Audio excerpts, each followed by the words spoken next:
Hello दोस्तों, आज हम बात करेंगे कि एनिमल में मेस्टाइटिस के बारे में। यानी कि खाने पीने से संबंधित या फिर कोई भी अन्य एनिमल कोई भी फीड या सप्लीमेंट्स खाता है या फिर कोई भी चारा या घास खाता है या फिर कोई बरसीम जौ खाता है, उससे मतलब कि मेस्टाइटिस किस प्रकार होता है, क्यों होता है, और दाना जो फीड होता है उसके बारे में भी बताऊंगा कि किस कारण फीड होता है।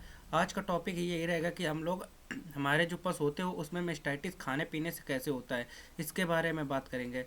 जिसमें से सबसे पहले नंबर में जो देखोगे तो भारत में मतलब कि मिल्क प्रोडक्टिविटी में देखोगे तो मेस्टाइटिस ही है जो सबसे ज़्यादा एनिमल में पाया जाता है। और यही सबसे बड़ा काज है जो मतलब कि डेयरी फार्म को बहुत पीछे ले जाता है, जिसके कारण हमको एनिमल में बहुत ज़्यादा समस्याएं देखने को मिलती है और जो किसान होता है उसको बहुत ज़्यादा नुकसान देखने को मिलता है, जिसके बारे में आज हम विस्तार से जानकारी करेंगे। अगर आप वीडियो में नए हो तो वीडियो को अंत तक जरूर बने रहिए और वीडियो को बिना स्किप करिए देखिए, तो आपको सही और साइंटिफिक ऑथेंटिक जानकारी देखने को मिलेगी।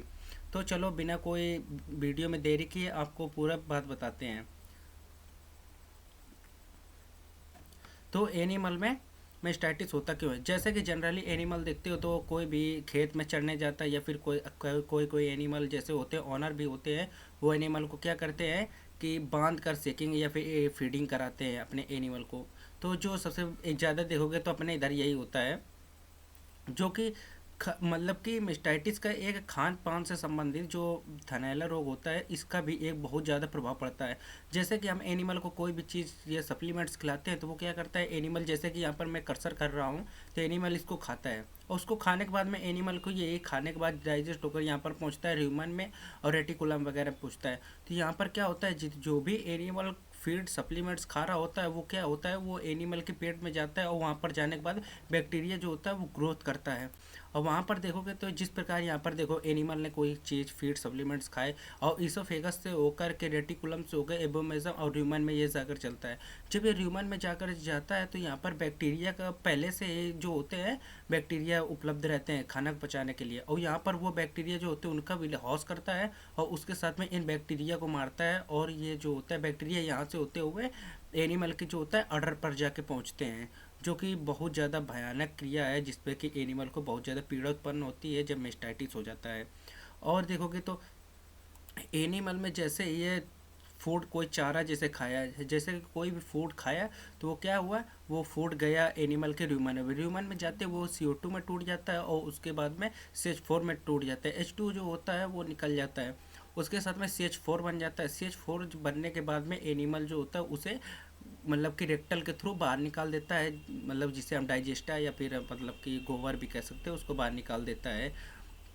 इस प्रकार होता है। और ये जो अंत में मटेरियल आता है इसमें ये जनरली जो बैक्टीरिया होते हैं इसमें ग्रोथ करते हैं, और यही बैक्टीरिया जो होता है एनिमल जब बैठता है या फिर उठता है या खड़ा होता है कोई मतलब कि प्रक्रिया करता है तो ये जो मटेरियल बाहर निकलता है इसमें इकोलाई बहुत ज़्यादा पाया जाता है, जो कि बहुत बड़ा कारण भी है एनिमल में मेस्टाइटिस होने का। इसमें जनरली देखोगे तो इकोलाई बैक्टीरिया पाया जाता है। इकोलाई बैक्टीरिया कैसे होकर थैलेला मतलब फैलाता है इसके बारे में आगे बताते हैं।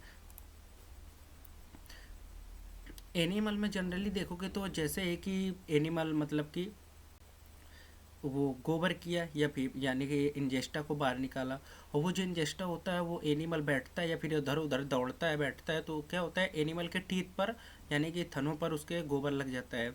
जैसे कि हम एनिमल को मिल्किंग करने के लिए उसको अपने एनिमल को हम वहाँ पर बैठालते हैं या फिर खड़ा करते हैं, तो जब उसके बच्चे को हम छोड़ते हैं तो क्या करता है एनिमल का जो बच्चा होता है काल्फ यानी जो काल्फ होता है वो जाता है अपनी माँ के पास और दूध पीता है।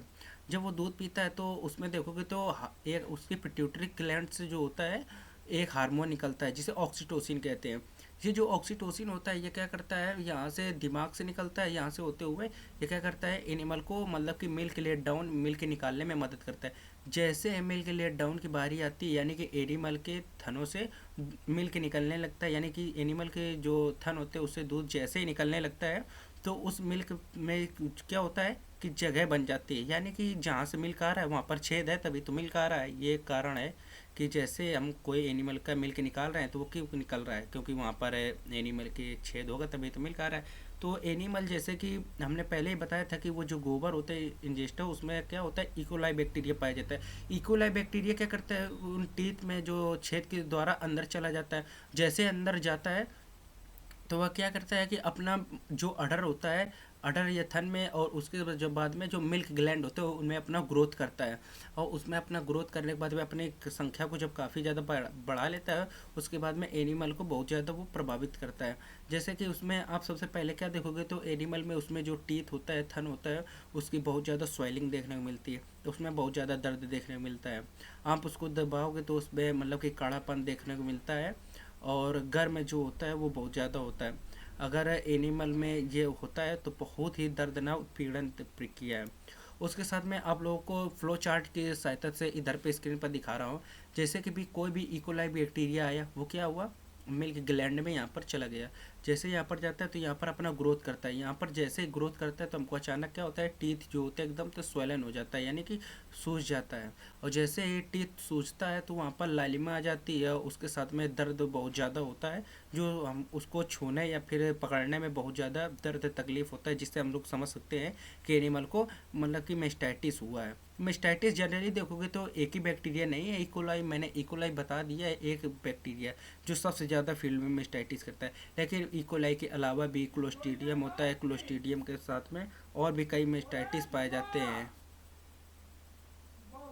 तो इस प्रकार के जो होता है एनिमल में मेस्टाइटिस यानी थनैला पहुंचता है, जो बहुत ही बड़ा डेयरी फार्म में बहुत ही बड़ा कारण है, जिसके कारण एनिमल और किसानों को भी बहुत ज़्यादा जो होता है पैसों की प्रॉब्लम के चलते, और एनिमल मिल्क नहीं देता, जिससे कि एनिमल को बहुत ज़्यादा कष्ट लेना पड़ता है, और जो ओनर होता है, किसान होता है, उसको भी बहुत ज़्यादा पैसे खर्च हो जाते हैं, जिससे कि डेयरी जो होता है वो बहुत ही ज़्यादा लॉस में चली जाती है, प्रॉफिटेबल एक भी नहीं रहती है। यही कुछ कारण है कि डेयरी फार्मिंग में जो होता है बहुत ही ज़्यादा प्रॉफिटेबल नहीं रहता है।